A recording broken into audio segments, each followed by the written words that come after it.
Sa verse 1, namanghit na sa inyo akong bilanggo sa Panginoon na kayo'y magsilakad ng narapat sa pagkatawag na sa inyo'y tinawag. Verse 2, ng buong kapakumbabaan at kaamuan na may pagpapahinuho na nagbataan kayo sa pag-ibig. Ang ganda ng mga word. Sa pagsakitan ninyong ingatan ang pagpapagsa sa Espiritu tatali ng kapayapaan. Yung and then verse 4, may isang katawan at isang Espiritu, kaya naman ang pagkatawag sa inyo sa isang pag-asa at pagkatawag sa inyo. Verse 5, isang Panginoon, isang pananampalataya, isang baptismo. Verse 6, isang Diyos at Ama ng lahat ng siyang sumasibabaw sa lahat ng sumasalahat at nasa lahat. Salamat po sa pagkabasa ng salita ng Panginoon. Tayo po ay manalangin. Aming Ama, muli po Panginoon, kami nagpapasalamat sa iyo sa mga salita mo na kami po magpagpulay-bulayan ngayon. Lord, sa oras mo ito, ihanda po ang mga puso. Lord, ng mga bagay na hindi po ito magiging sagabal upang ang mga salita mo ay pumasok sa aming mga puso po namin at mabuhay dito. Lord, turuan niyo po ang pasok sa amin. Bless niyo po ang salita mo ngayon. Nawa magkaroon ng totoong rima sa puso po namin, sa buhay po namin, na at pangalawa, Panginoon, maririnig po sa amin kung anong kahalagaan ang pagkatawag niyo sa amin. Lord, salamat po at patuloy dadalahin po ang bawat sa amin. Open our ears, our heart, O Lord, to receive the word for today.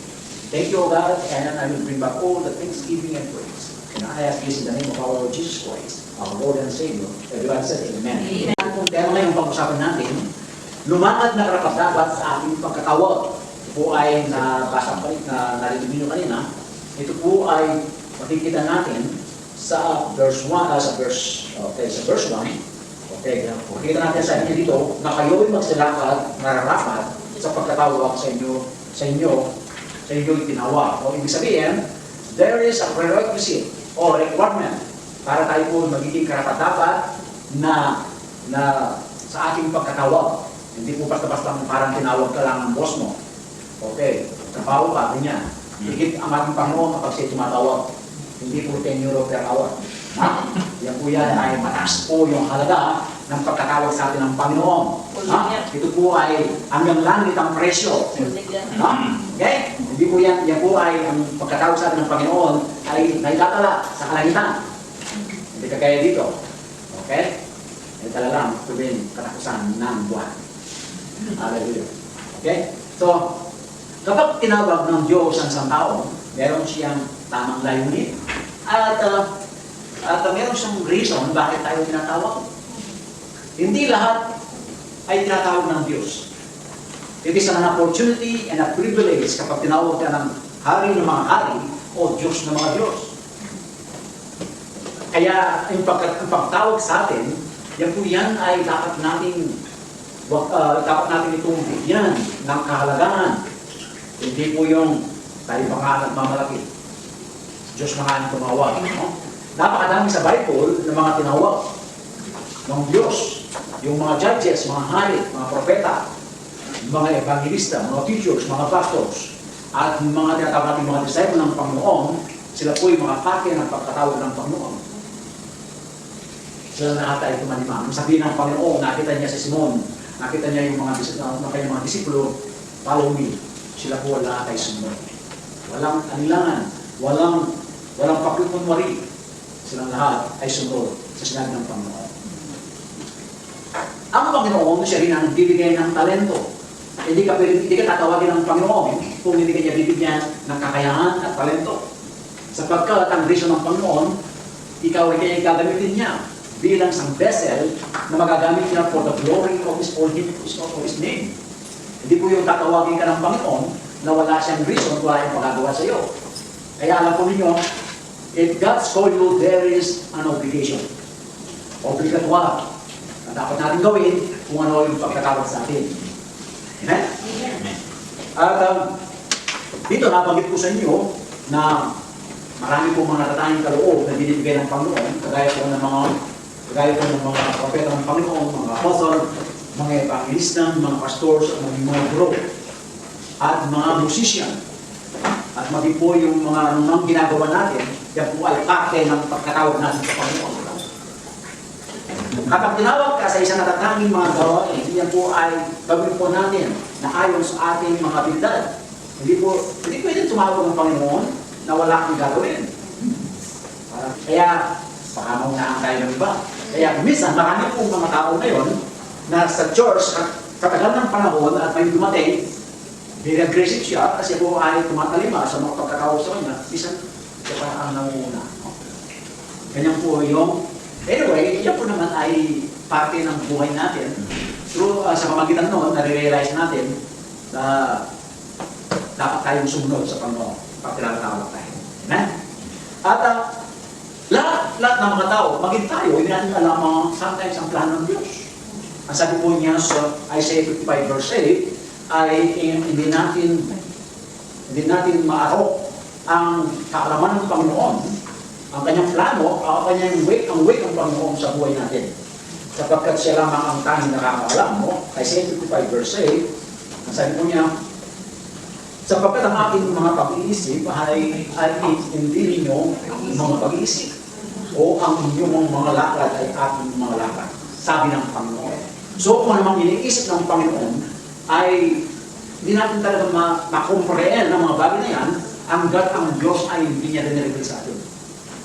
Kaya po ay ang magagawa lang natin kapag tinawag tayo ng Panginoon, we just obey. And then, pag nag-obey tayo, i-reveal sa atin ng Panginoon ang kanyang plano. Amen? Ang kalamitan, ito yung layunin ng Diyos na ito po yung mga biblical na reason bakit ang Diyos ay tumatawag ng mga iba-ibang mga katauhan sa iba-ibang ministry. Okay, una, equipping of the saints. Kapag sinasabi natin equipping of the saints, hindi po ito tinatawag nating personal achievement. Meron din tumatawag din ng Panginoon kahit hindi ka nag-aral. O kaya wala kang kakayahan. Bakit po tumatawag ng Panginoon na ganyan? Para tayo hindi magmalaki. Okay? Kaya sa ating nabasa kanina ay the main character ng mga tinatawag ng Panginoon, you must be humble before the holy name o before the holy eyes of God. Okay? Yan po yung gusto niya sa atin. And then, at pangalawa, andito sila sa niya dito, equipping of the saint, na this personal achievement, dinedevelop ang kanilang kakayahan para magamit ng tama at efektibo sa kaharian ng Diyos. Even na nag-aaral po tayo, we need to equip us. We need to train tayo ng Panginoon kung paano gamitin. Ang kanyang mga disipulo ay iba po ng mga karakter at ng pinag-aralan. Si Luke lamang ang nakikita ko bilang doktor, kasi siya po ay isang magagamot, pero iba alos mga magsaka at mga mangisda. No? Pero binigyan po sila ng kakayahan ng ating Panginoon upang magamit sila ayon po sa kanyang plano. Okay? Pangalawa, for the work of the ministry. Ibig sabihin, tinatawag tayo ng Panginoon at binibigyan tayo ng mga nakatanging kaloob for the work of the ministry. Gawain dito sa lupa, gawain ng ating Panginoon sa lupa. Kung tumatawag ang Panginoon upang tayo po yung magtutuloy sa mga naiwang nabimbing na trabaho ng kingdom.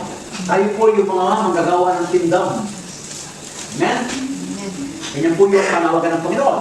And then, number 3, for edifying of the body of Christ.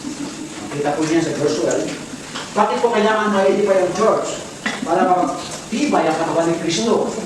By means of the blessings of many kinds of gifts sa buhay po natin, ibig sabihin, in-edify niya, pinakatatag niya yung kalagayan ng iglesia. Saan ka naman makakita ng iglesia na wala silang katangian, wala silang gift. Lahat po ng mga iglesia ay meron silang kanya-kanya mga gift.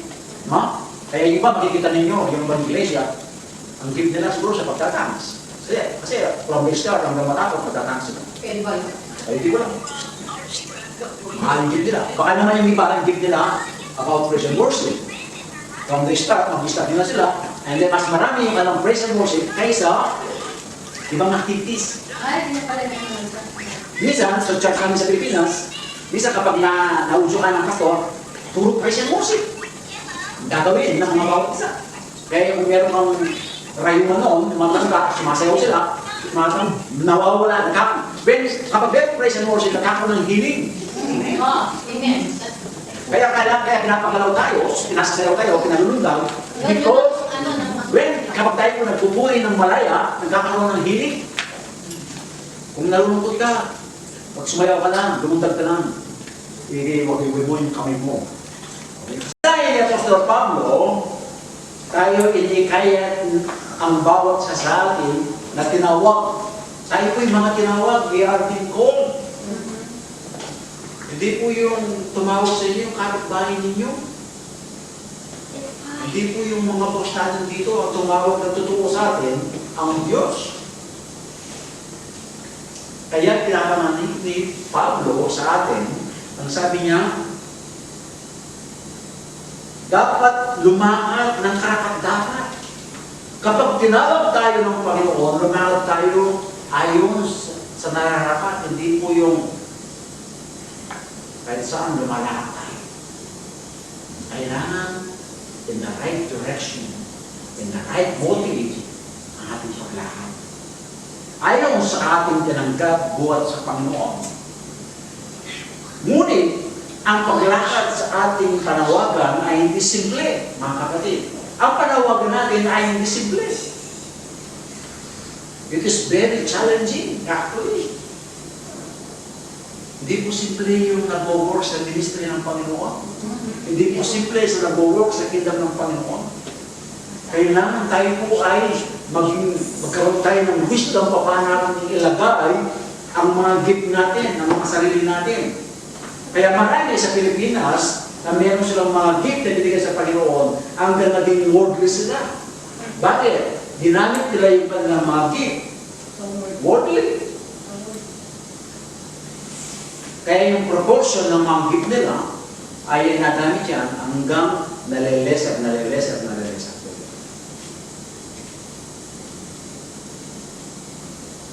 Pero kung ginagamitin natin ang ating mga gift natin, ang mga gift natin, no? Alam po rin yung parang yan ay sibol ng tubig. Nagpuplo yan sa ating buhay. Ganyan po yung mga gift na yan. Minsan, isa, dalawa, tatlo, kasap, magsisibol sa ating buhay. And then, hindi po magaan ang pag-work sa kingdom ng Panginoon.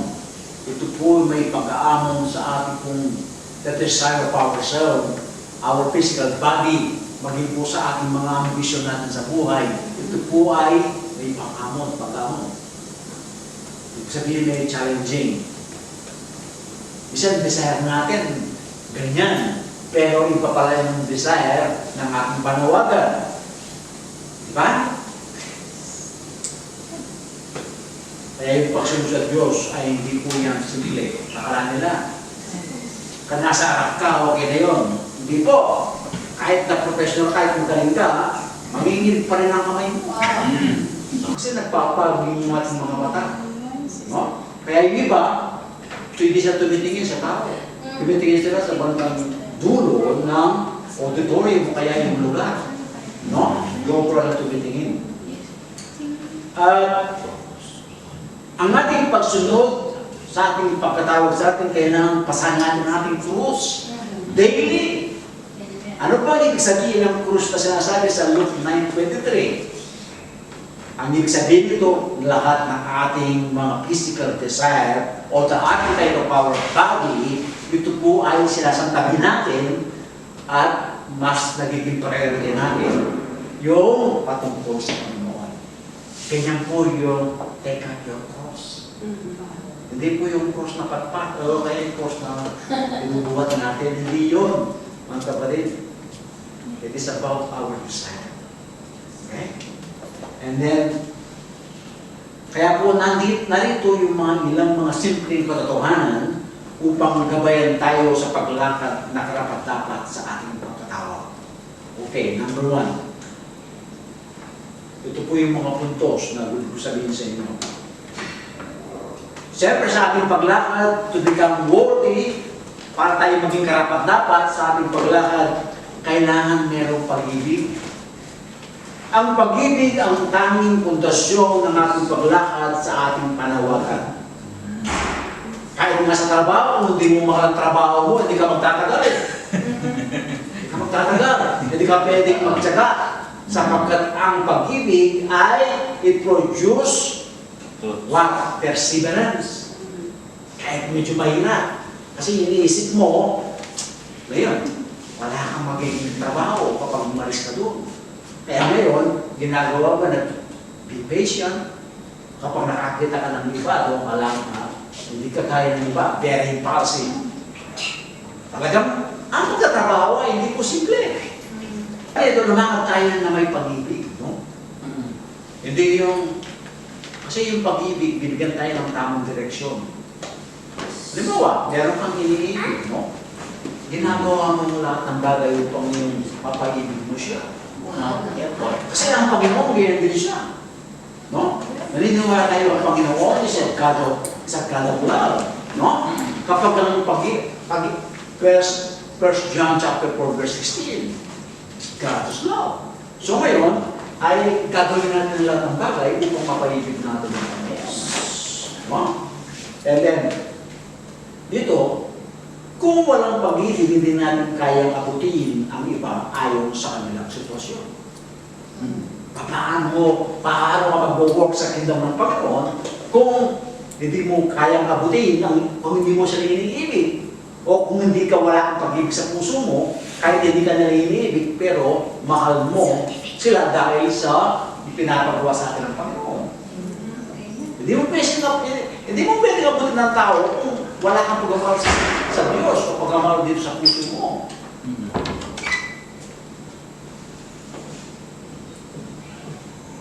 Letter B, sabi dito, kung walang pag-ibig, hindi natin may papahayag ang may pahayag ng epektibo ang kanyang kagandahang loob.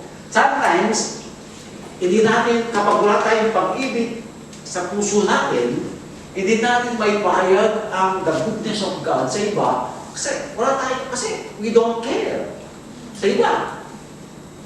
Pero kung care mo ang tao, ipinapahayag mo ang kagandahang ng Diyos upang sila ay may kayat, may impluensya ayon sa paniniwala natin. Kung walang pag-ibig, di natin kaya na dalhin sila sa paanan ng Panginoong Jesus. Dahil mahal natin, meron tayong love sa puso natin, ang ginagawa natin, sila po ay dinadala natin sila sa simbahan, sa paanan ng Panginoon, upang sila ay magkaroon sila ng kaligtasan. At sisibol ang pag-ibig sa puso nila. Ganyan po yung mga lumalakad ayon sa kanilang panawagan na may pag-ibig. Amen? Amen. Hindi po tayo pwedeng mag-work sa kingdom ng Panginoon without love sa puso natin. Okay? Kasi nga magiging inconsistent ang buhay natin kung walang pag-ibig sa puso natin. Why? Bakit inconsistent? Because we serve God at God of love. Kung wala kang pag-ibig, paano ka magsiserve sa God of love? Pero kailangan natin ng pag-ibig. Pero huwag kang sumobra sa pag-ibig, baka masobrahan ka. Kaya dito, so, huwag na tayo maging inconsistent sa karakter ng Diyos ng pag-ibig. Dapat tayo ay talagang sumusunod lang tayo ayaw sa sinasabi ng Panginoon. Pangalawa, ang mga tinawag, dapat sila'y lumakad na may tamang saloobin. It means attitude. Right attitude. Kaya marami kasi napapahamak pag hindi ka right attitude sa lahat ng ginagawa natin. Kailangan meron kang right attitude. A, dapat tayo maging mababa sa Espiritu. Ano ba sinasabi sa verse 2? Kailangan ang katangian ng isang manggagawa ay siya po ay mababa, down to earth. Yan po yung gusto niya. Paano ka magsiserve sa Panginoon kung mataas ka pa sa ano, sa Eiffel Tower? Ayan. Paano ka? Kailangan, pag tinatawag tayong servant, hindi yung servant, yung boss, ha? Hindi po yun. Servant means mababa tayo.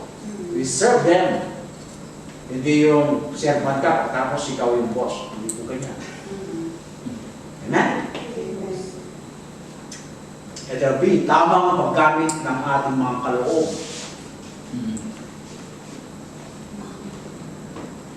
Ang kaloob mo ay pagkanta.